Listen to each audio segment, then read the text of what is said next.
খায়। কৃষ্ণ মায়ের মুখ থেকে ছেলে ধরার এই বর্ণনা শুনে ও ভয় খেয়ে গেছে। ভয় খেয়ে একদম শান্ত হয়ে গেছে। কেন শান্ত হয়ে গেছে? মা বলেছে ছেলে ধরে আসবে। এখন মা তো মিথ্যা কথা বলবে। ছেলের কাছে, ছোট শিশুর কাছে মায়ের কথা সব। মা যদি বলে এটা ঠিক তো এটা ঠিক, বেঠিক তো বেঠিক। মা বলেছে ছেলে ধরে আসবে, আমি যদি শান্ত না হই তাহলে আমি শান্ত হব, তা না হলে আমাকে ধরে নিয়ে যাবে। কিন্তু কৃষ্ণ এর মায়ের যে ছেলে ধরার কাহিনী এই 10 থেকে 15 মিনিট মনে রেখেছিলেন। 10 থেকে 15 মিনিট ঘরে বসে আছে, কিচ্ছু করছে না, তারপরে ভুলে গেছে। লেগে আবার দুষ্টামি শুরু করেছে।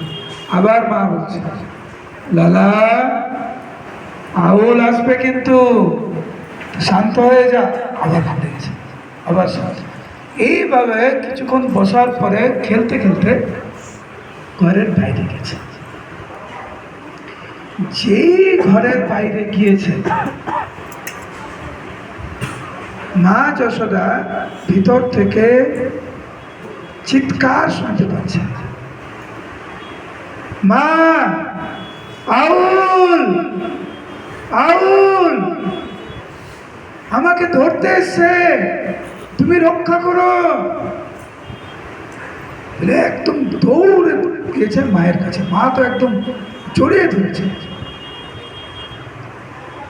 কি হয়েছে? তুমি বললে না আমি দুষ্টামি করলে আউল আসবে, তুমি যেরকম যেরকম বলেছো ওইরকমই আউল আসছে। তখন মা যশোদা ভাবছে আরে আমি তো বানিয়ে বানিয়ে বললাম, এই আউল দেখলো কোথায়? কৃষ্ণ ভয়ে কাঁপছে। কেন? আউল আসছে, ওকে ধরে নিয়ে যাবে। তো কৃষ্ণ ভয়ে কাঁপছে। মা যশোদা ওকে আলিঙ্গন করে গালে চুম্বন দিচ্ছে, স্নেহ করছে। না রে মা, না রে লালা, আমি তোকে বানিয়ে বানিয়ে বলেছি, আউল বলে কিছু নাই। কৃষ্ণ বলছে না মা, আমি দেখেছি। আবার কৃষ্ণ বলছে দেখো মা, তুমি বলেছো আউল, তোমার কথা মিথ্যা কথা হতে পারে না, আর তুমি বলেছো আমি দেখেছি।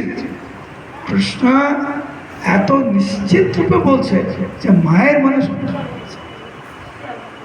চল দেখা আমাকে আউল। এবারে কৃষ্ণ হাত ধরে মাকে বাইরে নিয়ে এসেছে। আর বাইরে এসে দেখে না মা যেরকম বলেছিল অবিকল ওরকম। এবারে কৃষ্ণ শান্ত, মা চিৎকার করছে আউল আউল। এখন মা যশোদার যখন কৃষ্ণ ভয় পেয়েছিল, কৃষ্ণ ডাকছে মা রক্ষা করো। মা যখন ভয় পেয়েছে কাকে ডাকবে? কাকে ডাকবে? কৃষ্ণকে ডাকছে, কৃষ্ণ আউল আউল। সেই সময় দেবাদিদেব মহাদেব কৃষ্ণের ইচ্ছা আবির্ভূত হয়ে আউলকে মেরে দিয়েছে। যখন মেরে দিয়েছে তখন মা যশোদাকে কৃষ্ণ বলছে দেখো মা, তুমি আমার মা, তুমি যদি বলো এই পৃথিবীতে আউল